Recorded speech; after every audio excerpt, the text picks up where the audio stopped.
Is Canada on a path to complicity in transnational repression? Just last April, Carney called China our biggest national security threat. I think the biggest security threat to Canada is China. 9 months later, he's in Beijing to reset ties. So let's dig in. Progress that we have made in the partnership sets us up well for the new world order. This week, Prime Minister Mark Carney and a host of his ministers are in Beijing for the first Canadian Prime Minister's visit to China since 2017, leading a major delegation in an attempt to recalibrate ties with our greatest national security threat. The focus of these meetings is supposedly on trade diversification amid U.S. trade uncertainty and apparently clean energy collaboration, while the Liberals desperately attempt to stabilize the economy after 10 years of ruin. During these discussions, Carney explicitly confirmed the broader intent behind this reset, stating that the progress made with China will help both countries set up for the new world order. The world has changed much since that last visit. And I believe the progress that we have made in the partnership sets us up well for the new world order. Admitting that this visit is directly establishing a restructured global order, leaving many Canadians to wonder what role they're being inadvertently forced to play in all of it. Foreign Affairs Minister Anita Anand shares her role in laying the groundwork for this collaborative relationship with strong people-to-people ties between Canada and China and a rewired economic order. Prime Minister Carney received an explicit invitation from President Xi to come to China after conversations with Premier Li and President Xi in the fall of 2025. I came to Beijing in October to begin to lay the groundwork for the recalibrated relationship between Canada and China.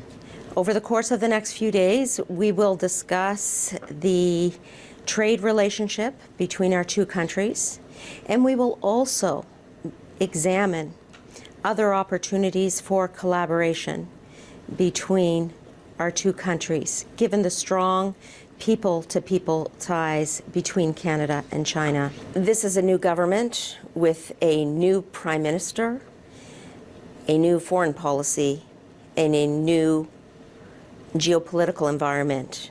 In this moment of economic stress for our country, it is necessary for us to diversify our trading partners and to grow non-U.S. trade by at least 50% over the next 10 years. The geopolitical environment has changed substantially, not only in terms of military conflict, but also in terms of the economic environment, where the economic order is becoming rewired.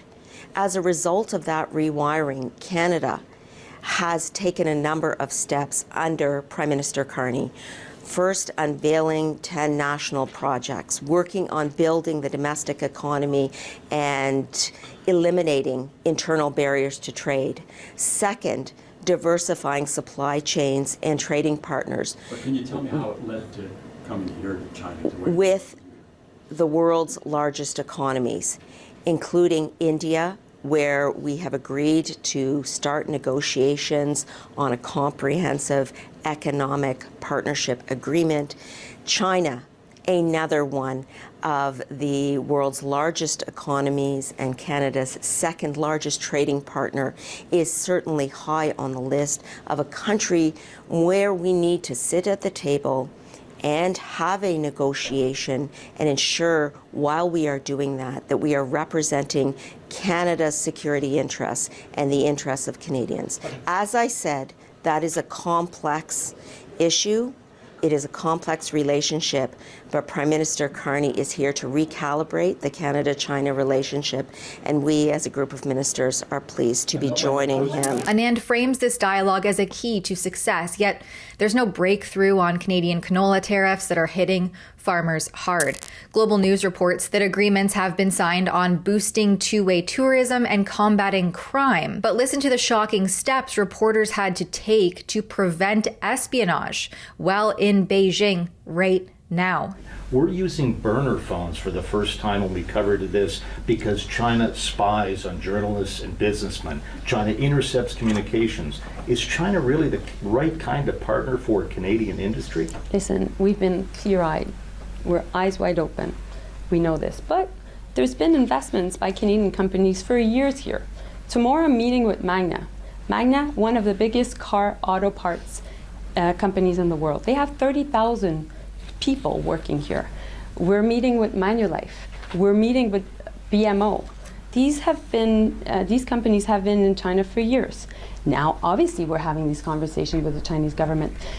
If they're going to invest in our country, they need to make sure that our companies are able to invest and have access to stability and have access to a form of certainty. And so that's what we're working on.